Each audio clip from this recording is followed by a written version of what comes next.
नमस्ते सर, मेरा नाम अदिति सिंह है और मैं हिंदी ऑनर्स की छात्रा हूँ।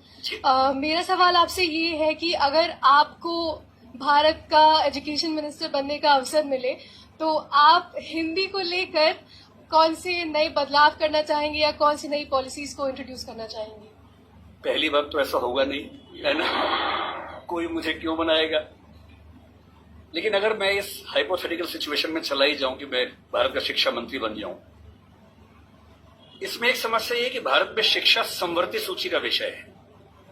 संवर्ती सूची का मतलब है कि केंद्र सरकार के पास शक्तियां सीमित हैं, राज्यों की अपनी शक्तियां हैं।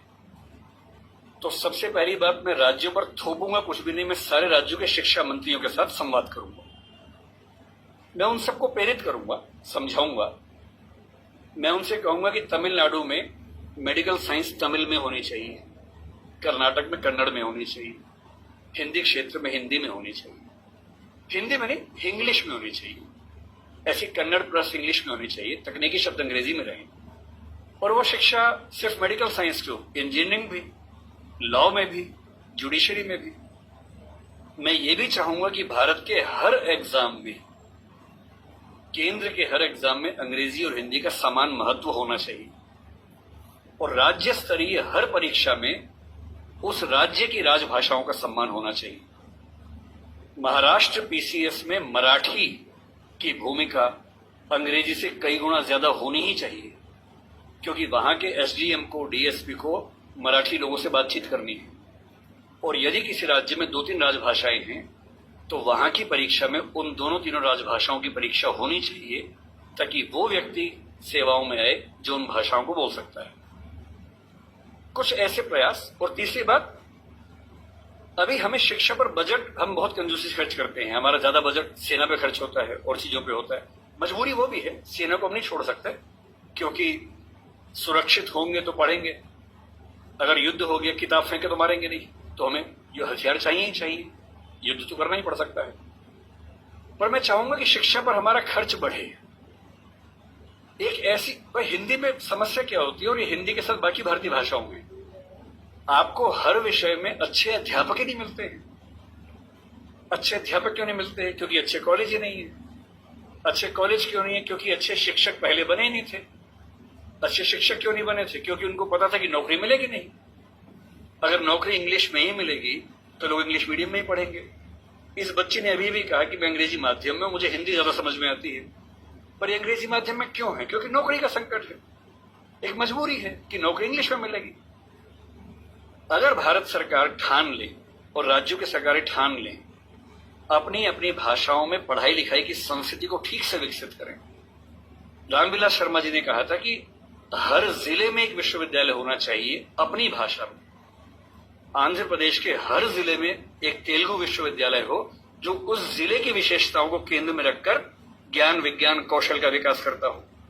ये हिंदी पट्टी में होना चाहिए। हर जिले में विश्वविद्यालय हो, छोटा ही हो, एक विश्वविद्यालय हो। उस जिले में खेती कैसे अच्छी हो सकती है, उस जिले में उद्योग कैसे पनपेगा, स्टार्टअप कैसे होगा, उस पर रिसर्च वहां पर हो, वहां की भाषा में हो, वहां के किसान को समझ में आती हो। और देखिए, अनुवाद की दुनिया बड़ी समृद्ध हो चुकी है। आज से 4 साल पहले गूगल ट्रांसलेट करने पे हंसी आती थी। आज क्रिएटिव ट्रांसलेशन छोड़ दीजिए, तथ्यों का अनुवाद मैं तो अक्सर लगभग रोज इस्तेमाल करता हूं। हम जिस संस्था में काम करते हैं, दृष्टि में हमारी राजभाषा हिंदी भी, अंग्रेजी भी है।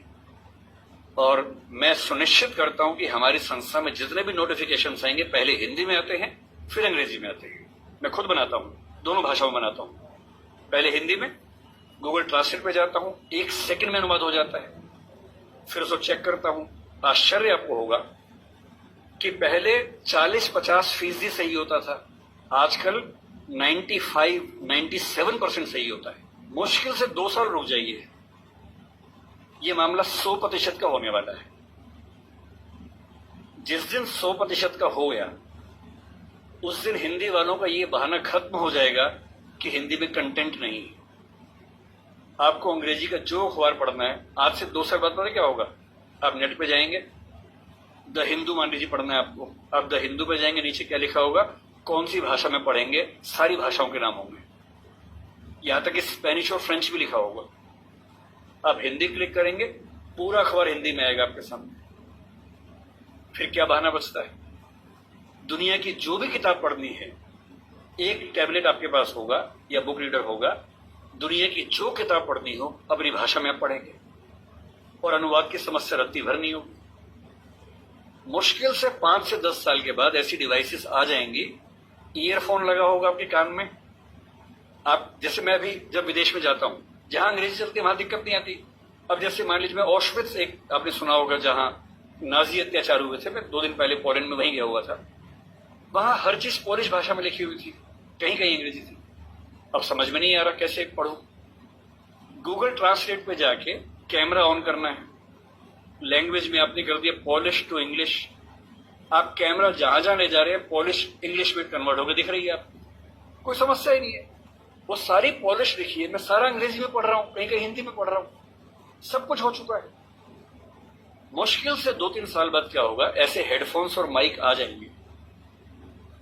आप अपने कंप्यूटर से या फोन से कनेक्टेड हैं, एक पॉलिश व्यक्ति या मान लीजिए डच व्यक्ति आपसे बात कर रहा है, नीदरलैंड्स का, उसको केवल डच आती है, मुझे केवल हिंदी आती है।